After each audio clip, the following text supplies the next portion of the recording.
Okay, today I'm going to be talking about. Oh, I need to change the title. Don't give free moves. Today I'm going to be talking about not giving away free moves. To talk about this, we need to talk about what is Go about? How do you win a game? So, to win a game, or like in Go, if you end up having extra moves, or your moves are more efficient than your opponent's, then you will probably win because your moves do more for the same number of moves. Okay, so I'm going to jump into a game.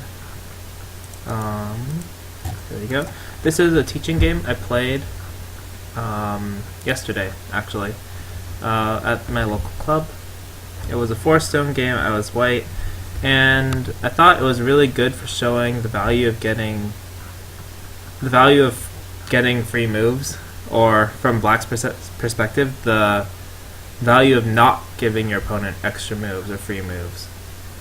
Because every quote-unquote free move you give helps your opponent a lot, and I didn't want to, so I wanted just to highlight like the strength of that. So I approach, he backs off. I like this move in handicap games because it helps offset the center influence, but there's not a real big meaning to it. Black makes a Sanrense, and I approach. Black backs off, and I slide. So up to here it's fine. Black plays this kind of enclosure, which is pretty nice. He gets a big framework at the bottom. And I invade. I could follow up locally, but I didn't want Black to, make this bottom side really big. Since it's a handicap game, I don't want to make it too simple either. I invade. Black plays a little conservative, and I attach. Up to here, it's fine. This is a shape-making move. There's not a lot to it. Black takes this corner. I think Black should pincer, but it's not really a big deal. Not what we're talking about. And I play here. So this is a move. This is trying to help make shape for my bottom group before I play elsewhere. So there's a lot of different ways you could respond, but there's really only one move that's a correct response. In the game, my opponent played at R5, which allowed me to get this Atari for free, and Black connects. Right, so I basically got these 2 white moves in exchange for these 3 black moves. But these 2 white moves make a lot better shape, or help me make a lot better shape. It helped settle my group, and Black's moves don't really change the amount of points or territory he has, so they're really useful for me. Instead, Black should just connect. So when White plays here, Black should just connect. And now White's shape still has some cutting points and some weaknesses that Black can aim at. On the other hand, White can't really exploit this gap over here for Black. Right? So White could try to push, but then Black just blocks. And I mean, White can push, but it doesn't fix these weaknesses here. And it helps Black solidify more points. It also weakens these stones a little bit. So it's much better for Black to play this move directly than it is to play the R5 move, which is trying to make shape. Even though R5, it looks like it's good shape, right? Because of the tiger's mouth, and it completely cuts off the right-hand side. It's not actually very good, because White gets to fix his weakness in Sente. And in this kind of shape, White's very thankful to be able to fix this weakness. This is just the first point about not giving your opponent free moves. So when Black plays this connection, he stops White from getting the move at P4 in Sente. So if White played P4 now, Black doesn't have to respond. He can play a big point at the top or somewhere else. If Black played R5 now, it'd be the same as in the game, but it's a little slow. Black doesn't really need to play here or defend anything. So it kind of, Black is losing some of the efficiency of his stones for the amount of moves he's playing. And because of this, white's able to catch up a little bit. Okay, so this was the game. And then black connects, and I made a few mistakes in this game, but I'm not going to really talk too much about them. I feel maybe I should have just split the top immediately, but I think it worked out. So the next point is here. Black played R18. If you know the Joseki, you know that black should play Q15 next, and then white connects, and black descends. And the reason for this is, when you don't insert these moves and you just extend, then white can take a stone. It's not always bad to give away a stone, but this move is threatening to cut at Q17 and take the corner. So black is forced to respond. How should black respond at this point? In the game, black played this Atari, but after white connects, black still needs another move to defend this cut. So instead, black should just back off here. Even though he already gave up a stone, it's not worth it to Atari. If, for instance, this stone wasn't here, it might be better to Atari. But since it is, then it's not really worth it. So black Ataris, and I connect. So now, where should black play? Black still has this weakness to defend, or both of these weaknesses to defend. So the question is, how should black play to defend them, or to stop them? In the actual game, black turned here because he's trying to defend indirectly and to gain some extra points. But black really should have just connected still. By turning and trying to gain something extra, white gets the opportunity to push here. And black again should just connect. Remove the possibility of the forcing moves in Aji that white has.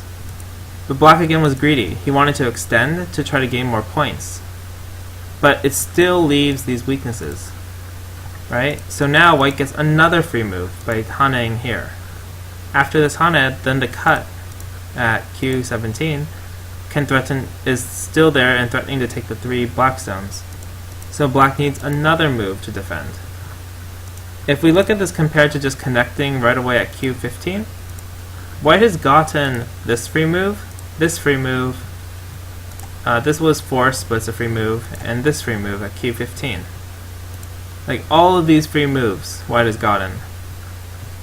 Not that one. On the other hand, black has gotten this move, has made these moves in exchange. But white's moves seem to be mapping out a lot larger area, and black's moves are overlapping a lot of meaning a lot. So like, the O17 stone is completely unnecessary right now. Black is just as strong with or without this stone here. So it's really not so valuable.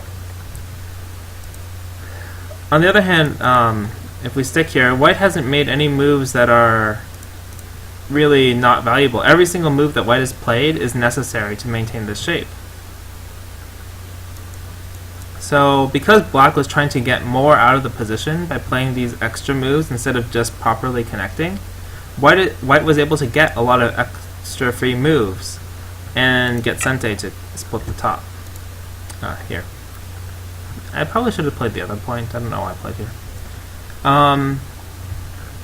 Yeah, so again, the idea is white stones, the exchanges that are made, are more efficient for white. And black is allowing white to get these exchanges or free moves because he doesn't want to just connect at P16, even though it's a little slow. And even earlier, black should just connect here. Right? If you follow the normal line, then the next 2 moves will be this exchange, and black's shape is much more solid. And there's no move. White can't play another move. White might push. This isn't even necessarily Sente, but black will usually answer. But there aren't any wasted moves in black shape, and there aren't any wasted moves in white shape. So this is why it's more consistent and better shape. And on top of that, black doesn't have any weaknesses, right? So white never got any moves that were free or better than the opposing exchange for black. But in this variation, by extending, white gets a very big cut that threatens a weakness, so it's a move that has full value. It has the value of taking the stone at R15, and it creates this weakness in black's position, so black is forced to respond, and it's a free move for white. Black Ataris, white connects. This exchange is not so useful, because again, black doesn't solve the major issue of these cutting points. So black is again forced to respond and come back. But black's defense is again to try to be greedy and take the extra point here. But by doing so, he again doesn't fix the major issue of these weaknesses. So white gets to play another free move this turn, or push. Black again doesn't connect, so there's still another weakness. And then white turns again, and there's still this weakness, so black eventually has to come back and fix. And in all these exchanges, white's moves are about as good as black's, but black still has to keep coming back to play this extra move. So the exchanges are really good for white. And at the end of this, black's stone at O17 is basically useless. There's like no reason for this move to be here. It would much rather be, you know, somewhere else on the board making a big framework. Okay, so the next move for white was not here. Actually, wait, why is this shape not working for me?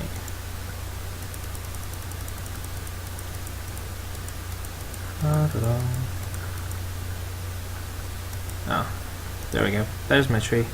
So white split. In retrospect, I should split at L17, but I was not being super serious. It was a teaching game. This is a really kind of big mistake by black. If you look at the board, just at the top side, what's stronger, these two stones on the left, or black's group on the right that he invested a lot of stones in? The group on the right is a lot stronger, so one would want to push white towards the black group, because if you push white towards the black group, the stronger group, then that group isn't going to be too adversely affected. If you push white towards the weak group, like in the game where black plays here, then after this, these two stones are a little unstable, and they could be kind of harassed or attacked. But if you look the other way and black takes the corner and white goes here, this move doesn't really affect the black group anymore over here. Black has already made himself very strong and solid. So this was a pretty big direction mistake by black. I slide here, and then I just back off. This is kind of normal. And this is a very common probe for white to play. So the idea is white wants black to descend here at C19. If black descends and white fixes this shape, then later white can aim at playing B16. For instance, if black jumps here and white plays a move here, let's say this settles, white can aim at playing this move. It aims at cutting or bridging underneath to scoop out black's territory. So white is probing to see what black's going to play here. Normally, black will connect at C17. Then white doesn't have to play C19 right away, but white can just fix the shape. And later, white aims at bridging underneath. It's a very common probe. But in the game, black's responses were neither of those. Black played B17. This is, again, a shape. This looks like a good shape, right? It's a tiger's mouth. It can't be cut. It's very solid. But when white plays C19, then white got this move in for free before white followed up here. If, for instance, black just connected here and then white played C19, it's probably not the case that black would play B17. Black could extend, or could push white down first and then extend. Either way, black wouldn't necessarily play B17. It's a little bit small. right? The worst white could, push, but it's a 2-point difference, whereas when black jumps here, this is 4, 5, 6 points, not to mention affecting the other part of the board. So it's a very big gain for black. So when black plays this move and white gets this Atari for free, right? This is another free move. That helps white, get something that he wouldn't normally be able to get. Then, white's very happy to have made this exchange because white gained the points in the corner in Sente for free. This is just a normal attachment, and I think from here the game is... I didn't really want to talk too much after this point. This is just how the game continued, and I stopped inputting moves after this. If you look at the overall board though, to judge, because this was a 4-stone game, right? It's a handicap game. The board is almost... black is a little bit ahead, but it's pretty close, right? It wouldn't feel like a 4-stone game. Right, so the top 2 groups are pretty similar in size. The bottom 2 groups are kind of similar. The left 2 groups are kind of similar. Black has a little bit extra, but then this white group is a little bit bigger than this black group. It's pretty close. And this definitely does not feel like a 4-stone game, right? But most of black's errors, aside from the big directional mistake at the top, was just giving white an extra move here or there, like an extra forcing move. But if we look at it, white, got to settle this shape so it wouldn't become under attack in Sente because black defended down here. In the upper right, white got all of these big moves to build the side in exchange for black's moves, which were these ones. If you look at it, these moves, they gain maybe 3 points, right? They gain these 2 here and then 1 here. This one was just necessary for defending. White's moves, white captured a stone. White, got maybe 6 points or more here. This Hana is actually very big because if black played T17, right? If this stone wasn't here, then black could play at T17. This would be Sente. So white would have to capture. And this is a very big difference. It looks small because it's the corner, but this is like a 5-point difference. Maybe a little bit more. So this is... And then white also got like another 5 points in this corner just by getting this connection in Sente. Black hasn't made any huge errors, but the game is already close from what was a 4-stone game. So it's pretty substantial, this kind of trading. I didn't really have any other things to go over today. I just wanted to talk about the value of these forcing moves. The rest of the game, white ended up winning by like 17, but that's mainly because black made a mistake defending this bottom group. Okay, well, this is a very short lecture. I covered most of everything I wanted to say. Again, if you have any games you want me to review, any questions or suggestions, you can leave them in the comments. If you want to subscribe or follow me on Twitch, that'd be awesome. And I'm planning to still try to do these lectures every day, or these like short little review things every day. Okay, thank you very much, and see you tomorrow.